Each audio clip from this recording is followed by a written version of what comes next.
Good evening बच्चों। मैं Brajendra Kumar Vishwakarma study subject science subject study channel में आपका स्वागत करता हूं। मैं एमपी इंटरमीडिएट कॉलेज का जीव विज्ञान का प्रवक्ता हूं। जैसा कि आपको बताया गया था पौधों में जन्म की प्रक्रिया, पिछले वीडियो में आपने को बता दी गई थी कि पौधों में किस प्रकार से कायिक जनन होती है, अलैंगिक जनन होती है। अब आपको आज जानना है, आपको आज का टॉपिक है लैंगिक जनन की प्रक्रिया यानी सेक्सुअल रिप्रोडक्शन। सबसे पहले आप ये जान लीजिए कि लैंगिक जनन की वह प्रक्रिया है जिसके द्वारा हम संतानोत्पत्ति करते हैं, जो एक प्रकार की जटिल प्रक्रिया है। इसमें जननांगों की आवश्यकता होती है, इसमें नर और मादा की आवश्यकता होती है। इसमें दो दैहिक कोशिकाएं मिलकर के संयुग्मन करते हैं और उन संयुग्मन करके एक आधारभूत लैंगिक कोशिका का निर्माण करते हैं, जो गुणसूत्रीय प्रारूप के द्वारा डिप्लॉयड अर्थात द्विगुणों में बदल करके एक युग्मक को बनाती है, जिसमें जननों और जनन कोशिकाओं अर्धसूत्रीय विभाजन के द्वारा युग्मक जनन गैमेटोजेनेसिस की क्रिया होती है और यही क्रिया लगातार होते हुए जाइगोट का निर्माण होता है और जाइगोट के द्वारा एक नई संतान उत्पन्न होना प्रारंभ हो जाती है। जनन कोशिकाओं में अर्धसूत्रीय विभाजन द्वारा युग्मक कोशिकाओं में जनन कोशिकाओं के जोड़ीदार अर्थात समजात गुणसूत्रों का निर्माण होता है। उनका बंटवारा अनिश्चित असंयोग होता है। फिर युग्मक के बनने के बाद नर व मादा युग्मक का संयुग्मन भी संयोगिक होता है। इसका युग्मक में जीन प्रारूप जनन कोशिकाओं के जीन प्रारूप से भिन्न होता है।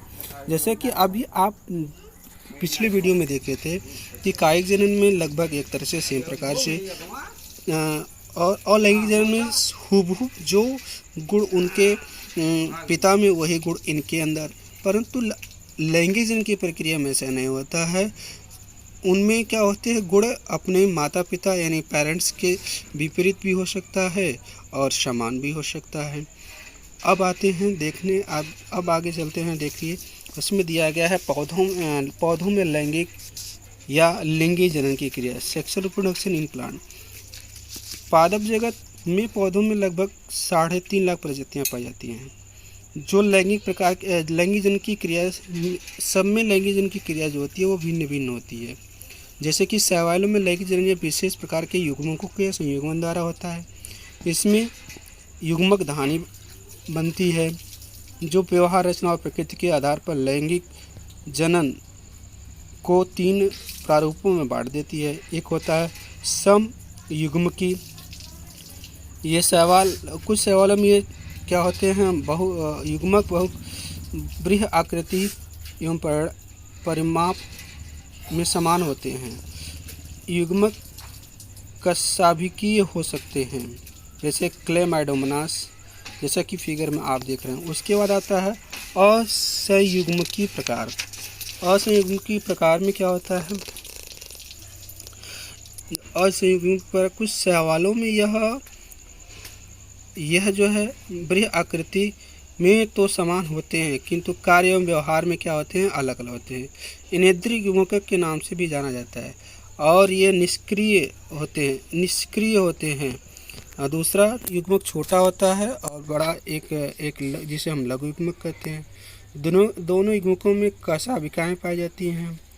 उदाहरण के तौर पे इनमें अर्धसूत्रीय विभाजन के द्वारा एक नए पौधे का जन्म होता है। क्लेमाइडोमोनास ब्राउनी इसका एक उदाहरण है। विषम युग्मकीय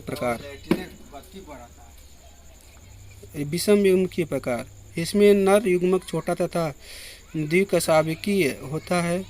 नर युग्मक बड़ा, निष्क्रिय तथा अकशाभिकीय होता है। नर और मादा के संयोजन से जाइगोट का निर्माण होता है।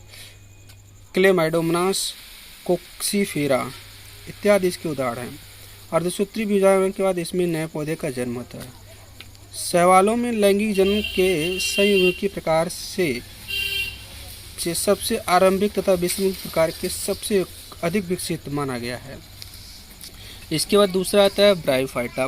ब्रायोफाइटा वर्ग में लैंगिक जनन विषम युग्मकीय होता है, अर्थात निश्चित नर जननांग पुंगधानी है। पुंगधानी बहुकोशिकी होता है तथा एक बहुकोशिकी चोलक से घिरा होता है। इसमें जो होता है नरयुग्मक होता है। स्त्रीधानी क्या भी बहुकोशिकी होती है, एक बहुकोशिकी चोलक से घिरा रहता है। इसमें जो एक वृंत होता है, एक फूली हुई अंडाकार पाई जाती है जिसे हम ग्रीवा कहते हैं। अंडधानी में एक गोल व अचल अंड होते हैं जिसे हम मादा कहते हैं। निषेचन के लिए जल की उपस्थिति अत्यंत आवश्यक होती है। इनके द्वारा डायपोल जाइगोट का निर्माण होता है, जैसे निष्कांड ओस्पोर्स के नाम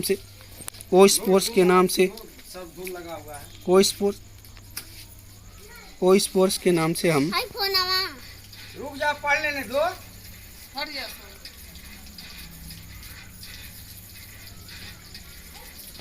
चलिए भाग जाओ, क्यों फोन आयल रह दी फोन आयल बा देखी, जिसे ओस्पोर्स कहते हैं। ओस्पोर्स जो होता है एक बीजाड़ स्पोरोफाइट्स को जन्म देता है जिसे स्पोरोगोनियम कहते हैं। यह उदाहरण के तौर पर इसकिया में उसी प्रकार से धीरे धीरे आगे ये बढ़ता जाता है जिससे इसका एक विकास होता रहता है। जैसा कि आप फिगर में देख रहे हैं, स्फेग्नम है, इसमें जिसकी शाखाएं एक बीजाड़ द्वीप से की स्थिति में है। इस प्रकार ब्रायोफाइटा के सदस्यों में एक निश्चित प्रकार की पीढ़ी एकांतरण होती है जो कि बहुत ही इम्पॉर्टेंट होता है।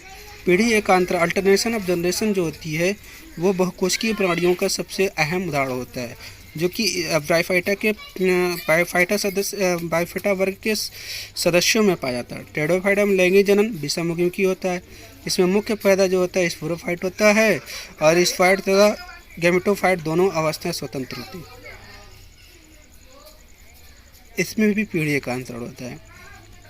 अनावृत पौधे में जनन अंग प्रायः शंकुओं के रूप में होता है। सभी पौधे विषममुखी होते हैं। नर शंकु जो होता है लघु बीजाणु पड़ होते हैं और जिन पर लघु बीजाणु धानियाँ उत्पन्न होती हैं। इनमें अर्धसूत्री विभाजन के द्वारा परागकणों का निर्माण होता है और परागकण जो होते हैं वह नर लिंगों की प्रथम कोशिका होती है। इनमें एक या दो बीजाणु के अर्धविकसित नारियों बन जाते हैं और सतत ये क्रिया होती रहती है और आगे बीजाणु का विकास होता है। इनमें वायु परागण द्वारा बीजाणु का निर्माण बीजाणु में पहुंचता है। मादा शंकु में क्या होता है? मादा शंकु में अनेक गुरु बीजाणु मेगास्पोरोफाइल्स होते हैं जिन पर बीजाणु लगे होते हैं, उत्पन्न होते हैं। इनमें अर्धसूत्री विभाजन क्या होता है? मादा युग्मती उनका विकास होता है। इनमें इन दोनों के आपस में मिलने में परागकणों आपस के मिलकर के वृंत कोशिका अवस्थित पुंधानी के स्टाल्क को प्रतीक है। केवल कायक कोशिका ही सुकाड़ उत्पन्न करने वाले नारीगोत होते हैं। इस तरह से हम देख सकते हैं कि जो वीडियो में दिख रहा है मादा युग्मक में ही भ्रूणपोष का निर्माण होता है और यह पोषक उत्तक के रूप में कार्य करता है। ये अनावृत पौधे का निर्माण करण है। आवृत पीछे पौधे में प्रजनन के लिए पौधों का पुष्प होता है और कुछ पौधों में ये जंतु परागकणी जंतुओं के द्वारा विकसित होता है। जैसा कि आप देख सकते हैं तमाम सारा इस वीडियो में आपको दिख रहा है। ये तमाम सारी चीज़ पुष्पीय पौधे में जाइगोट का निर्माण बीजांड के भीतर होता है और निषेचन के पश्चात जो होता है बीजांड बीज में बदल जाता है। अंडाशय फल का निर्माण कर देता है जो बाद में फल वृत्ति में बदल जाता है। जनन के असामान्य विधियाँ जो है इस प्रकार से कुछ दिया गया है, जैसे कि अनिषेचक बीजता और अपयुग्मन। अनिषेचन बीजता जो होती है इस प्रकार का प्रजनन बीजों द्वारा होता है, परंतु बीज बनने में संयुक्त तथा अर्धसूत्री विभाजन नहीं होता है। जैसा कि आप फिगर में देख पा रहे हैं विभिन्न प्रकार के फलों फलवृत्ति का संरक्षित बीज ये दो प्रकार से होता है। एक होता है आपका एपोस्पोरी। इसमें जो होता है बीजांड का किसी भी कोशिका में द्विगुणित होकर के भ्रूणकोश का निर्माण करता है और भ्रूणकोश में अंडे से बने अंडे से बना से बिना नर युग्मक के संयोजन भ्रूण का विकास हो रहा है। कैप्रिस और पार्थेनियम अपस्थानी भ्रूणता। कभी कभी भ्रूणकाय अथवा अध्यावरणों की कुछ कोशिकाएं विभाजन एवं वृद्धि करके द्विगुणित भ्रूण का निर्माण करती हैं, जैसे नींबू या आम। अपयुग्मन एपोगेमी। कभी कभी अगुणित एन भ्रूणकोश के अंड के अतिरिक्त किसी दूसरी कोशिका में भ्रूण का विकास हो जाता है, इसे अपयुग्मन कहते हैं। उदाहरण करके लीलियम। इस प्रकार से आप देख सकते हैं ये संपूर्ण चैप्टर आपका समाप्त हो जाता है। संपूर्ण चैप्टर आपका समाप्त हो जाता है और इसमें दिए हुए प्रश्नावली जो है, इसमें जो विस्तृत स्तरीय और लघु उत्तरीय प्रश्न है, इसको आप सॉल्व करने की कोशिश करिएगा। किसी भी प्रकार की कोई समस्या हो तो आप हमारे चैनल पे कमेंट्स करके हमसे उसका सलूशन ले सकते हैं। अगर आपको हमारा वीडियो पसंद आता है तो हमारे चैनल को ज़रूर सब्सक्राइब करेंगे और लाइक करेंगे। जय हिंद।